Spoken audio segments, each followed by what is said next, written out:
Hi everybody, and welcome to tonight's presentation of Midnight at the Oasis, where we do a little bit of the midnight rite. And I have to say I'm a little bit thrown off right now because Facebook completely changed the interface. I clicked on it to do what I normally do, and it's like, oh, welcome to our brand new version of how you do this. And so I apologize for coming in a little bit after midnight. So anyway, I hope you are all having a good evening if that's the time from where you're viewing. And I'm hoping that you enjoy this little midnight moment. And one of the things that I really like to draw from is what Lorianne put together, the Temple of Isis Dream Incubation materials. And so we're going to do that tonight too. And so I hope you all enjoy it. And I see we have some viewers. Excellent, excellent, excellent. So let us begin. And we're going to do the Temple of Isis Dream Incubation Adoration and some other materials from Lady Lorianne tonight. Honor to you, Isis, the shining one, whose brilliance covers the earth, the eternal light who brings life, growth, and healing to those who seek the answers to their dreams. Fill my spirit with your radiance. All adoration is given to you, Isis, the great mistress of the holy house. And this is the midnight song. Many of you know the noon song quite well, and this is very close to it. It is midnight, time to go to bed and dream. Dreams are never what they seem. You must dwell on what they mean. It is midnight, when you wake up at sunrise. Take the time to analyze, for your dreams are very wise. It is midnight, it is midnight, it is midnight. Alrighty. So, Lady Lorianne, as you know, or may not know, also did a number of adorations to the directions. And in the book that I'm putting together for her, that she was working on before she died, she has not one but two different directional invocations that pertain to dreams.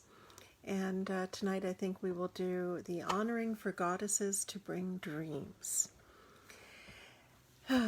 And if you like, you can rise and do this, but you can also just sit and be calm in the middle of the night to do this.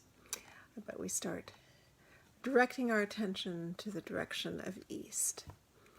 To the east, may we ask the goddess Ma'at to bring us dreams that will inspire us and bring new life into our waking hours.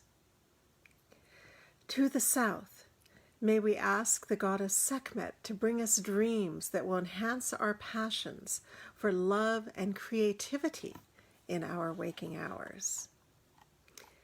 To the west, may we ask the goddess Hathor to bring us dreams that will give us the wonders of intuition and divine beauty in our waking hours.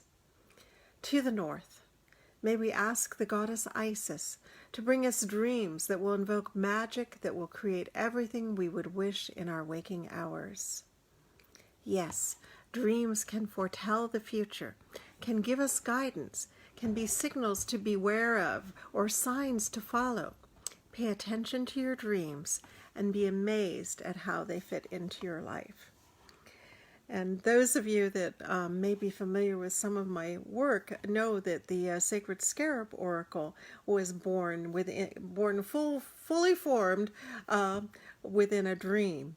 And it was really an amazing thing to have that come through, and then to be able to bring it into concrete form, and to have it enjoyed by people around the world. So I'm very that was certainly a very good night's dreaming for me. And it's quite possible that the same thing can happen with you, that you may get some insight that if you take action on it, you can really manifest something. Because if you're dreaming about it, and if it's come forth within your dreams, you kind of are confident that there is a spiritual basis for it. You're integrated with it on a very meaningful degree. Then the next step is to actually bring it forth into this material reality. And sometimes that's where we fall a little short. That's why we tend to disparage the term of, oh, daydreaming. Well, people only disparage it if those dreams are never made manifest. So it's really a good idea to attempt to make them more manifest and to trust your dreams too. I recommend to all my students that you have a dream journal right by your bed where you can scramble over blindly to get to it and to start making notes on meaningful dreams that you may have. Because as I think we've all had that terrible experience of having a meaningful dream, and you're in the dream and you go, oh, I can't possibly forget that. I'll remember it. But the truth is often you don't. And I know that I lost a good dream the other night. And even though I try to wake up from dreams rather carefully, not move a lot, not suddenly jump out of bed, not talk, all of those things, it is a little bit more more challenging than that, and sometimes one will just kind of drift away. I call it the Etch-a-Sketch effect, and I don't know if you had that toy as a child, but it's that screen that you fiddle with little knobs and you draw lines on, and then to clear it you shake it. And sometimes I feel like that's what happens to our dreaming mind, that we wake up, we turn over, and it's just like everything just sort of goes down the screen and disappears. So it's important to cultivate the ability to be still when we're waking up from an important dream. And if you can do that, you're well on your way. And sometimes even almost within the dream state itself, you can kind of go over the key elements of a dream, and sometimes that will help you remember them. But the best thing is to try to scribble down something in your dream journal. There's a Chinese saying that the palest ink is better than the best memory, and that's true in dreams too. So, and once you get into the habit of having a dream journal, and you see your dream journal right by your bed, it becomes easier and easier to go into really deep dreams and to know that you're going to get important insights. And it also helps you see patterns. You may find, for example, that you always have a deeper dream on a certain night of the moon cycle. And it doesn't have to be one of the big nights. Maybe your special night is the 5th night of the moon cycle, or something else that for some reason, based on your astrology, but your connections, your spirituality, that you have a tendency to have dreams at that time, or it could have to do with your biorhythms or your hormone levels, all these things. And once you see a pattern, then that pattern can become a useful tool. And if you want to invoke a dream, then you might choose that period of the month to do it. But you need the material to work with to get those insights.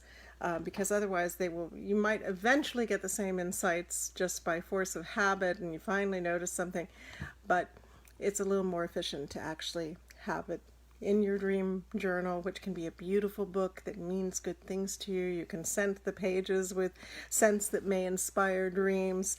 All of these things can work together to make you a better dreamer. And I find, as I've mentioned before, it's very interesting, but worldwide, in our strange state that we are right now with the pandemic and all these things happening, worldwide, people are dreaming more. Part of it is that when people are not running off to work on the usual schedule, they may be actually getting into a schedule that is more conducive to deep dreaming and to deeper sleep. and they may actually have the moment to remember their dreams before the alarm goes off, and maybe the alarm isn't going off at all, and they are able to actually complete a dream and then awake naturally. So this has been a highly initiatory period for the entire planet, and everything else that we know of within the years of human civilization. There's been nothing like this, where everyone, almost everyone, is simultaneously affected. Even in the world wars and so on, there were a few places that it wasn't that, that intense, and things were kind of going on more or less okay.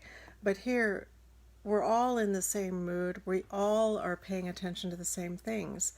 And while something negative has brought this about, some of the results can be positive. And don't be afraid to welcome that. You're not, disparaging anything that's going on or happening, but you are trying to get from it, distill from the situation that which is the most potent and positive that you can. And it's that attitude that will enable us to carry on in hopefully a better way after all of this is worked through, and many, many things are working through. There's someone else who does a lot of live, Facebook Live, Yesha Matthews, who does Kuan Yin meditations in the morning, usually about 8:30 Pacific time. And I tuned into a little bit of one of hers, and she was mentioning that this is, the time of dissolution, the time of disassembly. This is, I guess, to go back to my Etch-a-Sketch metaphor, this is when it's shaken and everything is kind of tumbling down. And that's very liberating ultimately, but highly uncomfortable while it is actually happening. And so we have to get through this period of liquefaction where we're all just kind of washing away in a sense, and then hopefully we'll be able to reintegrate into something that is better, more just, more powerful, and more meaningful for all of us. So, alrighty, now let's go on to a prayer for dreaming. Honor to you, Isis, the keeper of the sacred portals of the great dream temples, the sanctuaries of revelation and inspiration. Fill my spirit with strength. Honor to you, Isis, protectress of your disciples in the dream temples of vision and healing. Fill my spirit with compassion. Honor to you, Isis, the oracle of revelation in the innermost part of my heart, the greatest one of powerful pronouncements. Fill my spirit with divine wisdom. Honor to you, Isis, guardian of sleep, goddess of dreams, bringer of visions. Awaken me in the dreams of the past and bring them to the present so that I may utilize them in the future. All right. I wish you all a wonderful night of dreams as we conclude our little midnight rite and dream incubation. And if there's anyone who has comments or anything, please feel free to make them now. I wish you all a good night's sleep as you travel through the hours of the night, and may Isis be with you on the sacred bark as you sail through the seas of sleep, and may you awaken with wonderful dreams. And for those of you who are very awake and in other parts of the world, later tonight, may you have the blessings of good dreams and good sleep. And I hope that this day is a positive one for you. So, good night to all of you. And I don't do this every night. It's about once a week that I'm doing this. But often people will reach out to me and say, hey, are you going to do it tonight or something like that? I'm always happy to try. I tend to work at night on my creative projects, so sometimes I'm deep in something and it's hard for me to break away and do this and then dive back into that state of mind, because it's almost like a dream state when you're being really creative. And sometimes if I absolutely cannot do it, I won't, but I'm always happy to if I can. So, good night. Goddess bless you. May you have wonderful dreams.